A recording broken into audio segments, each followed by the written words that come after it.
1870 की पहली औद्योगिक क्रांति और आज के बीच में क्या बदल गया है। विश्व का तापमान 2 डिग्री सेल्सियस बढ़ गया है, यानी कि पृथ्वी गर्म हो रही है। यदि हम कार्बन डाइऑक्साइड की सांद्रता की बात करें, जो कि जीवाश्म ईंधन के उपयोग करने की वजह से बढ़ रही है, तो वो 280 पार्ट्स पर मिलियन से लेकर 400 पार्ट्स पर मिलियन तक पहुंच चुकी है। नेशनल ज्योग्राफिक मैगजीन की एक भविष्यवाणी की बात माने तो गढ़वाल यानी कि उत्तराखंड के जो ग्लेशियर्स हैं वो 2030 तक समाप्त हो सकते हैं। ग्लेशियर्स पिघल रहे हैं, जिसकी वजह से समुद्र का जल स्तर बढ़ रहा है। एक बात तो साफ है कि मानव की गतिविधियों की वजह से हमें एक बहुत गंभीर चुनौती ग्लोबल वार्मिंग, क्लाइमेट चेंज का सामना करना पड़ रहा है। और आज हम बात करने वाले हैं कि पृथ्वी के इस कदर गर्म होने की वजह से 2050 और आगे 2080 तक विश्व को भूखमरी का सामना करना पड़ सकता है। यानी कि सारे विश्व ने एक साथ मिलकर जो लोगों को खाने की एक पहुंच दी है, आज जब हम कह पा रहे हैं कि इतने ज़्यादा लोगों को हमने गरीबी से बाहर निकाला है, खाद्य सुरक्षा मुहैया कराई है, वो शायद रिवर्स बैक हो जाएगा और 2080 तक विश्व फिर से भूखे होने की चुनौती से जूझ रहा होगा। यानी कि समय आ गया है कि हमें चेता जाना चाहिए। लेकिन ये तो आप भी जानते होंगे कि फूड सिक्योरिटी और क्लाइमेट चेंज का सीधा लिंक है। तो ये लिंक कैसे है, आज की वीडियो में ये समझाने का प्रयास मैं आपको करूँगी। इस वीडियो में एक और पहलू पर हम बात करेंगे, जिसमें बात करेंगे कि मधुमक्खियाँ समाप्त हो रही हैं। और आपने ये सुना ही होगा, यदि मधुमक्खियाँ समाप्त हो जाती हैं तो मानव जाति के अस्तित्व पर संकट आ जाएगा। और ये सारी ही बातें क्लाइमेट चेंज से जुड़ी हुई हैं। नमस्कार दोस्तों, मैं प्राची संस्कृति IAS यूट्यूब चैनल पर आप सभी का बेहद स्वागत करती हूँ। आज की वीडियो बेहद कॉन्सेप्चुअल, इंटरेस्टिंग और इन्फॉर्मेशन से भरी हुई होगी। इस वीडियो में पूरा साथ बने रहिएगा, पूरे ध्यान से देखिएगा। आप बहुत सारी चीज़ों को जानेंगे, बहुत सारी चीज़ों को समझेंगे। शुरुआत करते हैं कि आखिर समाचार पत्रों में क्या दिखाई दे रहा है। यहाँ पर देखिए, समाचार पत्रों से ज़्यादा फोकस करेंगे कि जो विश्व की बड़ी बड़ी संस्थाएँ हैं, उनके द्वारा फूड सिक्योरिटी और क्लाइमेट चेंज को लेकर किस तरह की आशंकाएं जताई जा रही हैं। सबसे पहले देखिए, यूनाइटेड नेशन में ये आया था, climate change related disasters a major threat to food security. जो आपका फूड एग्रीकल्चर ऑर्गेनाइजेशन है, उनकी तरफ से कहा गया था। दूसरा आप यहाँ पर देखिए, climate change could mean more intense locust outbreaks and threatens food security. ये तो 27 सितंबर 2022 की ही न्यूज़ है, जिसमें ये बताया गया है कि यदि इस तरीके से ही जलवायु परिवर्तन होता रहा तो जो लोकस्ट आउटब्रेक हमें पिछले कुछ दिनों में देखने को मिला था, उसमें शायद और ज़्यादा बढ़ोतरी हो जाएगी। यानी कि एग्रीकल्चर के लिए एक नया खतरा है। इसके बाद द हिंदू में आप देखिए, how global warming might affect food security. एक पूरा एडिटोरियल इस पर आया था, जिसके इंपॉर्टेंट पॉइंट्स पर हम चर्चा करेंगे। एंड अगेन, ना सिर्फ यूनाइटेड नेशन बल्कि वर्ल्ड इकोनॉमिक फोरम के भी अगर एक ब्लॉग पे आप निगाह डालें तो देखिए, वर्ल्ड इकोनॉमिक फोरम में भी ये बताया गया, how will climate change affect food security. यानी कि हर एक बड़ी संस्था, हर एक अच्छा न्यूज़पेपर इस बारे में आपको आगाह कर रहा है कि यदि जलवायु परिवर्तन होगा तो देखिए विश्व की जो फूड सिक्योरिटी है उस पे एक चिंता देखने को हमें मिलेगी। देखिए, जलवायु परिवर्तन जो है उसकी वजह से फूड सिक्योरिटी कैसे फ़र्क पड़ेगा, थोड़ा सा इसको समझने का प्रयास करेंगे डाटा के साथ और कुछ मैप्स के साथ। जैसे शुरुआत यहाँ से कर सकते हैं। 2030 का एक बेसिकली स्टडी यहाँ पे दिखाया गया है कि जो क्रॉप और पॉस्चर यील्ड है वो एक्चुअली डिक्लाइन होगी बहुत सारी जगह पे। यानी कि जो आपकी फसलें हैं, जो आपके चारागाह हैं, उनमें कमी दिखाई देगी, उनकी उत्पादकता में कमी आएगी। जैसे नॉर्थ ईस्ट ब्राज़ील की अगर बात करें तो मक्का में, चावल में और गेहूं में कमी देखने को मिलेगी। सेंट्रल अमेरिका की बात करें तो मक्का, चावल में जो है कमी देखने को मिलेगी। सेम फॉर ईस्ट अफ्रीका और न्यूजीलैंड के लिए भी ऐसा ही है। यानी कि देयर आर सम स्टडीज़ जो बाकायदा बहुत सारे एल्गोरिथम्स का यूज़ करके, बहुत सारे डाटा को फीड करके ये पता लगा रही हैं कि अगर आज जैसी स्थितियाँ हैं, जिस हिसाब से हम जीवाश्म ईंधन का यूज़ कर रहे हैं, जिस हिसाब से क्लाइमेट में परिवर्तन आ रहा है, तो आज के टाइम पे जो क्रॉप्स की प्रोडक्टिविटी है, धरती जो आज के टाइम पे गर्म हो रही है, अगर इसी दर से गर्म होती रहती है और अगर हम कोई सुधार करने का प्रयास नहीं करते तो 2030 तक, 2050 तक, 2080 तक हम किस स्थिति में होंगे। और यकीन मानिए, मैंने काफ़ी इसके बारे में पढ़ा है, स्थिति अच्छी तो नहीं ही होने वाली है, एक भयावह पिक्चर हमें दिखाई देती है। तो देखिए, जलवायु परिवर्तन 4 फैक्टर्स पे बेसिकली हमें परेशान कर रहा है। सबसे पहली बात तो यह है कि तापमान बढ़ रहा है। तापमान बढ़ने की वजह से क्या होता है कि चरम मौसमी घटनाएं हमें देखने को मिल रही है। जैसे कहीं पर हमें फॉरेस्ट फायर देखने को मिल रही है, तो कहीं पर हमें सूखा देखने को मिल रहा है, तो कहीं पर बहुत ज़्यादा बारिश की वजह से बाढ़ देखने को मिल रही है, कहीं क्लाउड बर्स्ट हो रहे हैं, तो कहीं भूस्खलन की घटनाएं हमें देखने को मिल रही है। इसके बाद देखिए आता है जो कृषि योग्य भूमि है उसके वितरण पे परिवर्तन आ रहा है। क्योंकि गर्मी बढ़ रही है, ग्लेशियर्स पिघल रहे हैं, उसकी वजह से समुद्र का जल स्तर बढ़ रहा है, तो जो कृषि योग्य भूमि है समुद्र के पास, उसमें खारा पानी भर जा रहा है, वो मिट्टी धीरे धीरे कृषि के लायक नहीं रह रही और इसकी वजह से जो कृषि भूमि थी उसमें भी फर्क पड़ रहा है। क्योंकि हम जंगलों को साफ़ कर रहे हैं और ज़्यादा से ज़्यादा जंगलों को साफ़ करके हम वहाँ पर खेती वगैरह कर रहे हैं, तो धीरे धीरे उन जंगलों में जो स्टोर हुआ था कार्बन, वो कार्बन वातावरण में रिलीज़ हो रहा है। उस वातावरण में रिलीज़ हुए कार्बन की वजह से और ज़्यादा गर्मी हो रही है। क्योंकि ये तो आप में जानते ही हैं, कार्बन डाइऑक्साइड जो है एक कंबल जैसा इफेक्ट देती है। गर्मी धरती के अंदर आ तो जाती है लेकिन यहाँ ट्रैप हो जाती है, वापस नहीं जाती। तो इस गर्मी की वजह से फिर से क्या हो रहा है, आपके यहाँ जो है क्लाइमेट चेंज हो रहा है।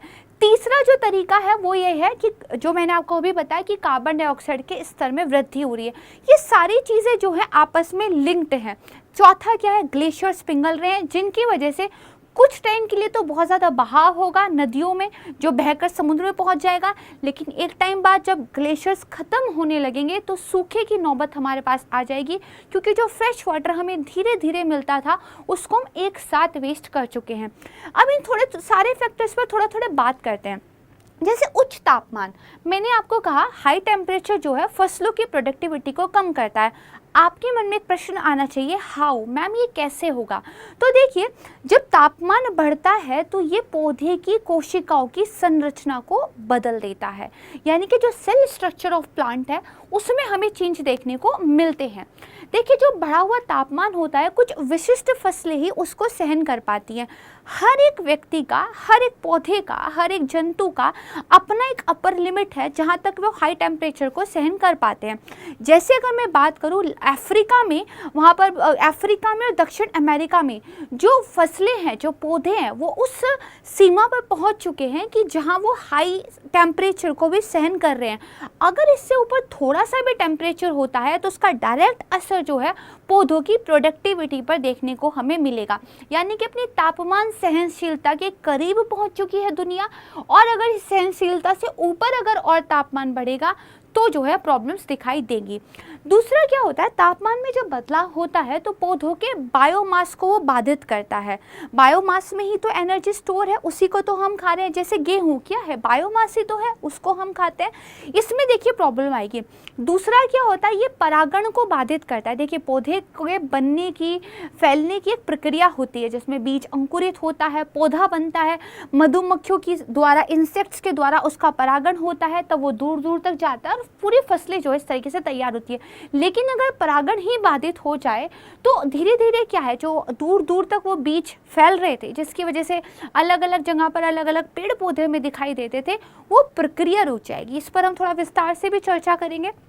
देखिए, अमेजन बेसिन का मैं आपको एक उदाहरण देती हूँ। वहाँ के जंगलों को साफ करके उनको चारागाह में बदल दिया गया है, जिसकी वजह से उस भूमि में जो कार्बन डाइऑक्साइड स्टोर था वो वापस से क्या है, वातावरण में चला गया है। मिट्टी के अंदर जो कार्बन पूल था, एक स्टडी बताती है उसमें 30% की जो है कमी आई है। और क्योंकि आपका जो कार्बन पूल है वो धीरे धीरे छूट गया है, तो इससे मिट्टी की गुणवत्ता पे प्रभाव देखने को मिला है, कृषि की उत्पादकता में वहाँ पर गिरावट आई है, और पर्यावरण की क्षमता में भी वहाँ परिवर्तन देखने को मिला है। कि स्टडी के द्वारा बेसिकली ऐसा बताया गया है। अब यहाँ पर एक बात देखिए, मैंने जो वीडियो शुरू की थी वो की थी जो पहला इंडस्ट्रियल रिवॉल्यूशन हमारे यहाँ हुआ था, पहली औद्योगिक क्रांति। तब से लेकर आज जो है हमने फूड सिक्योरिटी को लेकर काफ़ी काम किया है। हमने नई नई टेक्नोलॉजी लाई है, खेती करने के नए तरीके विकसित किए हैं, हमने ज़्यादा भूमि को खेती के अंदर लाया है, हमने ज़्यादा लोगों को खाना दिया है। लेकिन इतनी प्रगति के बावजूद, थोड़ा सा ध्यान से सुनिएगा, 800 मिलियन से ज़्यादा लोगों के पास अभी भी भोजन की कमी है जिससे वो एक एक्टिव जीवन को बिता सके। 800 मिलियन लोग अभी भी भूखे हैं। हमने इतनी प्रगति की, फिर भी हम इतने लोगों को छोड़ चुके हैं और आगे इस प्रगति के करने के जो हमारे अनसस्टेनेबल तरीके थे, इनकी वजह से शायद और लोग जो है भूखमरी का शिकार होंगे। यहाँ पर भी देखिए, एक और चीज़ को थोड़ा सा ध्यान से सुनिएगा, ये जो पर्यावरण में चेंज हो रहा है ना, ये भी जब कहा जाता है कि विकसित देशों की वजह से विकासशील देशों को भुगतना पड़ रहा है, तो इसके पीछे भी सत्य है। एक स्टडी बताती है कि जो उप सहारा क्षेत्र है, जो लैटिन अमेरिकी देश हैं, वहाँ पर जो है बढ़ते हुए तापमान का ज़्यादा नकारात्मक असर देखने को मिलेगा। कॉमन सेंस की बात है, जो एरिया पहले से ही गर्म है वो एरिया अगर और ज़्यादा गर्म हो जाएगा तो उस पर नेगेटिव इम्पैक्ट आएगा, वहाँ पे सूखे की समस्या ज़्यादा झेलने को मिलेगी, वहाँ की एग्रीकल्चर की प्रोडक्टिविटी कम होगी। इस चीज़ को ध्यान रखिएगा।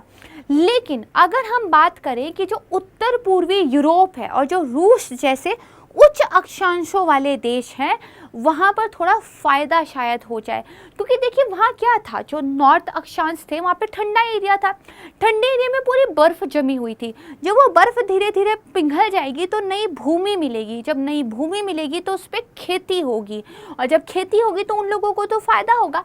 हालांकि इस बात को लेकर अभी भी आंकड़ों को सहमति नहीं है कि उस नई भूमि की प्रोडक्टिविटी कितनी होगी, लेकिन फिर भी गरीब देश तो मारे जा रहे हैं ना क्लाइमेट चेंज की वजह से, जबकि इंडस्ट्रियल रिवॉल्यूशन का गरीब देशों को तो कोई फ़ायदा नहीं हुआ, उसका सारा फ़ायदा तो अमीर देशों को हुआ है।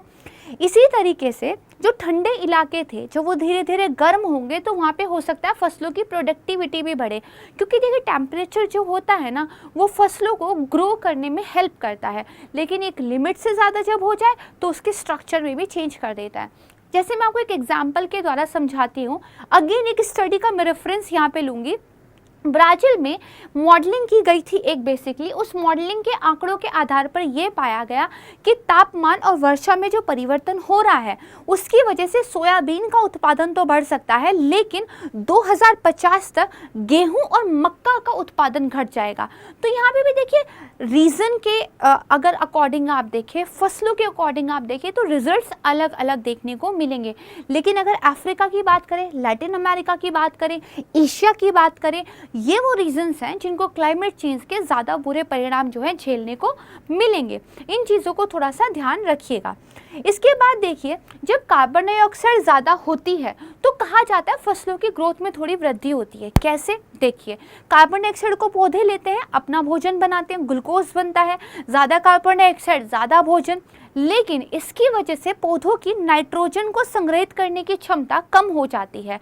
तो पौधों की हो सकता है ग्रोथ तो हो रही हो, लेकिन वो जो खाना बना रहे हैं उसकी न्यूट्रिशन लेवल शायद कम हो गया, उसमें प्रोटीन की मात्रा कम हो, जिससे फाइनली मनुष्य के स्वास्थ्य पर प्रभाव पड़ेगा। दूसरा, इससे क्या होगा? ऐसा तो नहीं है ना कि सिर्फ अच्छे पौधों में वृद्धि होगी, जो वीड्स हैं, खरपतवार हैं, जो इस तरह के पौधे हैं जो हमारे लिए हानिकारक है, उनमें भी तो ग्रोथ होगी। तो बेसिकली हमें ज़्यादा पेस्टिसाइड्स का यूज़ करना पड़ेगा। ज़्यादा पेस्टिसाइड्स का यूज़ करने से अगेन क्या है, मनुष्य के स्वास्थ्य पर नकारात्मक प्रभाव हमें देखने को मिलेंगे। तो आप समझ रहे हैं चीज़ों को, सारी चीज़ें कैसे आपस में लिंक हैं, सारी चीज़ें किस तरह इशारा कर रही है कि हाँ 2080 तक एक भूखमरी की स्थिति से जो है दुनिया जूझने वाली है। अब थोड़ा सा देखिए मैप वगैरह से चीज़ों को और समझते हैं।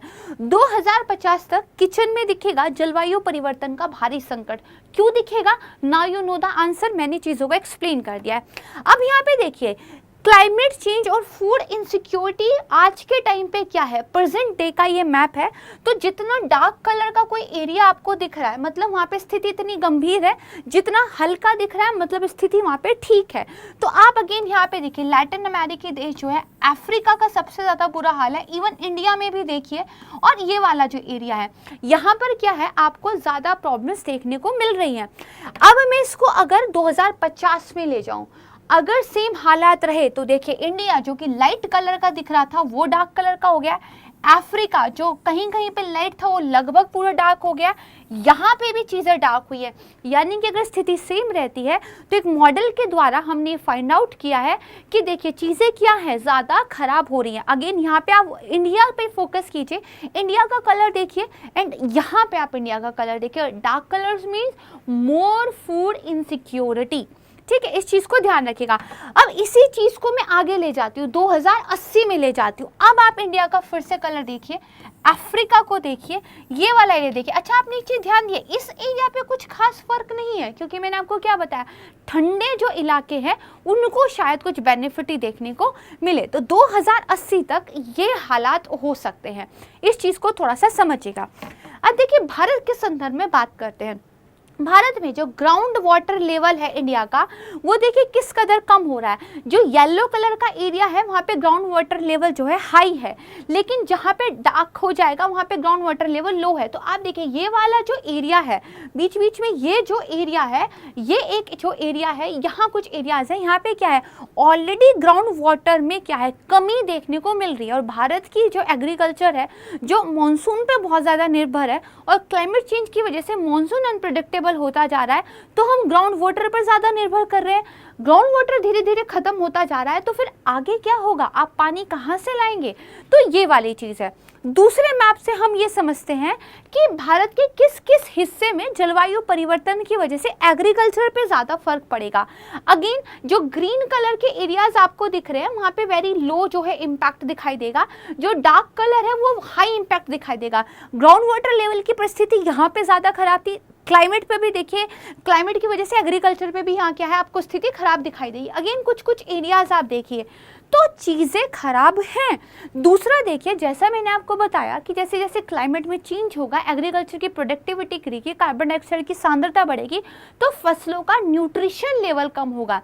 तो भारत जैसा देश जहाँ पर आप देखिए ये सारे राज्य यहाँ पर दिए गए हैं और बताया गया है कि कितने बच्चे 5 साल के ऐसे जो स्टंट हैं, कितने बच्चे जो ओवरवेट हैं, कितने बच्चे जो बेसिकली वेस्टेड हैं, उसका एक पूरा डाटा दिया गया। तो हमारे यहाँ जहाँ ऑलरेडी जो आने वाली पीढ़ी है वो कुपोषण से ग्रसित है, अगर हमारी फसलों में, अगर हमारे खाने में पोषक वैल्यू गिर जाएगी तो हमें ज़्यादा फर्क इससे देखने को मिलेगा। तो ये सारा एक्चुअली चीज़ें हमें ये बताती है कि प्रॉब्लम तो है। अब बात करते हैं दूसरे पहलू की। ये जो क्लाइमेट चेंज हो रहा है इसका एक और पहलू भी है। मधुमक्खियां देखिए मर रही हैं, क्योंकि धरती तेजी से गर्म हो रही है तो पौधे जो है पर्याप्त मात्रा में पराग का उत्पादन नहीं कर पा रहे। पराग की जो क्वालिटी है वो भी गिर रही है। तो एक तो पराग कम है, ऊपर से क्वालिटी उसकी गिर रही है, तो जो मधुमक्खी और इंसेक्ट्स थे वो पौधों की तरफ कम आकर्षित हो रहे हैं, उनको कम भोजन जो है प्राप्त हो रहा है। तो मधुमक्खियों की और जो तितलियों की परागण क्षमता है एक्चुअली वो भी कम हो रही है। बढ़ती गर्मी का जो असर है न सिर्फ इंसानों पर बल्कि पराग करने वाले जो हमारे छोटे जीव हैं उन पर भी दिख रहा है। सरसों से लेकर ब्लूबेरी जैसी फूलों वाली फसलों का अध्ययन ये बताता है कि फसलें पर्याप्त मात्रा में मधु और पराग बनाने के लिए जो है संघर्ष कर रही है। तो बीजों को फैलाने वाले ये जीव अगर इनको हनी, इनको फूड, इनको प्रोटीन प्रॉपर नहीं मिलेगा तो इनकी आबादी धीरे धीरे गिरने लगेगी। इनकी अगर आबादी गिरेगी तो जिस परागण की वजह से आज जो है एक स्थान से दूसरे स्थान पे फसलें उग पाती है, पॉलिनेशन पौधों में हो पाता है, प्रजनन जो है प्लांट्स के अंदर हो पाता है, वो प्रक्रिया बाधित हो जाएगी। तो जिससे क्या है, आबादी का संतुलन बिगड़ेगा, ना सिर्फ उन छोटे जीवों का बल्कि हमारा भी। यहाँ पर एक डाटा दिया गया है कि धीरे धीरे जो इंसेक्ट्स हैं वो डिसअपीयर हो रहे हैं। जैसे आप देखेंगे जो कैडीफ्लाइज हैं उनकी पॉपुलेशन में 68% कमी आई है, बटरफ्लाइज में 53% की जो है कमी आई है, ठीक है। ड्रैगन फ्लाइज में देखिए 37% की कमी आई है। और अगर पिछले डिकेड की बात करें तो टोटल इंसेक्ट्स में 41% की कमी आई है। अब आप मुझे बताइए, ये जो छोटे जीव पौधों की पॉलिनेशन के लिए सबसे ज़्यादा ज़रूरी है, ये ख़त्म हो जाएंगे तो पॉलिनेशन कैसे होगा? पॉलिनेशन ही नहीं होगा तो पौधों में ना फूल लगेंगे, ना फल आएंगे और ना हमें खाने के लिए भोजन मिलेगा, राइट। ये चीज़ें आप थोड़ा सा ध्यान रखिएगा। तो देखिए यूरोपीय संघ का डाटा बताता है 80% फसलें और जंगली फूल वाले पौधों की प्रजातियां जो है काफी हद तक परागण पर निर्भर है। 80%, इस 80% की डिपेंडेंसी अगर पॉलिनेशन पे है और वो खत्म हो जाए तो होगा क्या, राइट। फिर यहाँ पे देखिए आनुवांशिक रूप से जो अलग अलग तरह की फसलें होती हैं उनको अगर हम लगाते हैं तो इकोसिस्टम को बेटर अडाप्ट करने में जो है मदद मिलती है। लेकिन धीरे धीरे हम क्योंकि कुछ स्पीसीज पे ज़्यादा फोकस कर रहे हैं, क्योंकि हमने कुछ ही पाम ऑयल से जो है काम करना है, कुछ ही गेहूँ हमारे लिए ज़रूरी है, कुछ ही मछलियों को हम कमर्शियल यूज़ कर रहे हैं, कुछ चावल की प्रजातियां हम यूज़ कर रहे हैं, बाकी क्या है नेग्लेक्ट हो रही हैं, ख़त्म हो रही है। उसकी वजह से इकोसिस्टम का बैलेंस बिगड़ रहा है, ठीक है। तो ये सारी चीज़ें हैं। साथ ही ये जो छोटे छोटे जीव होते हैं ये न सिर्फ रोगों को नियंत्रित रखते हैं बल्कि मिट्टी का स्वास्थ्य बनाए रखते हैं और ये जैव विविधता को भी बनाए रखते हैं। इनका ये बेसिकली एक फ़ायदा है। यहाँ पर देखिए जलवायु परिवर्तन से मधुमक्खियों और फसलों के संबंध पर 2021 में एक अध्ययन हुआ था। अध्ययन में ये पाया गया कि जो तापमान में वृद्धि हो रही है और जो पानी की कमी आ रही है इसका असर मधुमक्खियों से लेकर परागण वाली प्रजातियों में फूलों की संरचना पर और जो हनी है उसके प्रोडक्शन पर हमें देखने को मिल रहा है, राइट। अब यहाँ पर देखिए जैसे effect of climate change and pollination, अगर टेम्परेचर कम था तो आप देखेंगे यहाँ पे आपकी बीज की पॉपुलेशन भी ज़्यादा है। टेम्परेचर अगर कम हो जाता है तो देखिए आपकी धीरे धीरे बीज की जो पॉपुलेशन है वो भी कम हो रही है, नेगेटिवली इम्पैक्ट पड़ रहा है। तो climate change is a serious problem and it's in fact, yes climate change हो रहा है। बहुत सारे लोग ये सवाल पूछते हुए पाए जाते हैं कि हाउ डू वी नो कि क्लाइमेट चेंज हो रहा है या नहीं हो रहा है। आप स्टडीज़ देखिए, आप ब्लॉग्स पढ़िए, आप बड़ी बड़ी जो संस्थाएं हैं उनके द्वारा मॉडलिंग आधारित जो रिसर्च की गई है उनकी फाइंडिंग्स को पढ़िए, तब आपको पता चलेगा कि यस क्लाइमेट चेंज हो रहा है। और उसकी वजह से सबसे बड़ी प्रॉब्लम जो आने वाले टाइम में हम फेस करने वाले हैं वो है फूड सिक्योरिटी एंड दूसरी है उसका मानव की हेल्थ पर सीधा असर। आज के टाइम पे भी आप देख रहे होंगे कि हम सब जो है मोर अनहेल्दी होते जा रहे हैं, राइट। तो थोड़ा सा जितने भी मैंने इस वीडियो में फैक्ट्स बताए हैं, कॉन्सेप्ट्स बताई हैं, उनको चाहे दोबारा वीडियो सुन लीजिएगा, ध्यान से समझिएगा। इनमें से एक एक लाइन पर जो है प्रीलिम्स में क्वेश्चन आ सकता है और ये सीधा सीधा मीन्स का आपका एक क्वेश्चन बन सकता है कि climate change and food insecurity इसके बीच में क्या संबंध है। तो ये चीज़ें आप ध्यान रखिएगा। अब इसको लेकर देखिए कुछ काम भी हो रहा है। जैसे आज की ही न्यूज़ है कि जो एशियन डेवलपमेंट बैंक है वो 14 बिलियन जो है रुपीस दे रहा है ताकि long term food security Asian Pacific में हो पाए। दूसरा यहाँ पे देखिए the seed of an idea करके एक न्यूज़ आई थी जहाँ पे ये बताया गया था जो मिलेट्स हैं वो एक्चुअली क्लाइमेट चेंज के इम्पैक्ट को कम करने में हमें हेल्प कर सकते हैं। बाजरे को लेकर, मिलेट्स को लेकर एक वीडियो मैं ऑलरेडी बना चुकी हूँ, उस वीडियो को इसके बाद देख लीजिएगा। अगर आपने नहीं देखी है तो काफ़ी हद तक आपका ये टॉपिक जो है प्रिपेयर हो जाएगा, ताकि आपको ये भी पता चल जाए कि अगर क्लाइमेट चेंज हो रहा है उसको रोकना है, फूड सिक्योरिटी लानी है तो कौन कौन से काम करने, कौन कौन सी चीज़ों को लेकर हमें अडाप्ट करना है, राइट। तो इन थोड़ी सी चीज़ों को ध्यान रखिएगा। अब फिर से यहाँ आ जाइए, ये पिक्चर मैंने आपको दिखाई थी जो 2080 की है, तब अगर मानव सुधरता नहीं है। कलर्स पे थोड़ा ध्यान दीजिए कितना डार्क है, लेकिन ये पिक्चर भी 2080 की है। कब की है? यदि हम जो एमिशन कर रहे हैं वो लो कर रहे हैं और जो हम अडेप्टेशन कर रहे हैं वो बहुत हाई कर रहे हैं।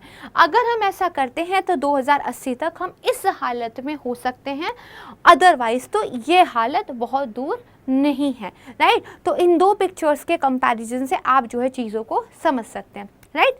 तो यहाँ पे जो हमारा ये आज का टॉपिक खत्म होता है। मुझे उम्मीद है कि काफ़ी इन्फॉर्मेशन से भरी हुई ये वीडियो आपको पसंद आई होगी। प्लीज़ अपना फीडबैक दीजिएगा और बहुत जल्द मिलूंगी अब मैं आपको एक नई वीडियो के साथ। तब तक के लिए नमस्कार, धन्यवाद, जय हिंद।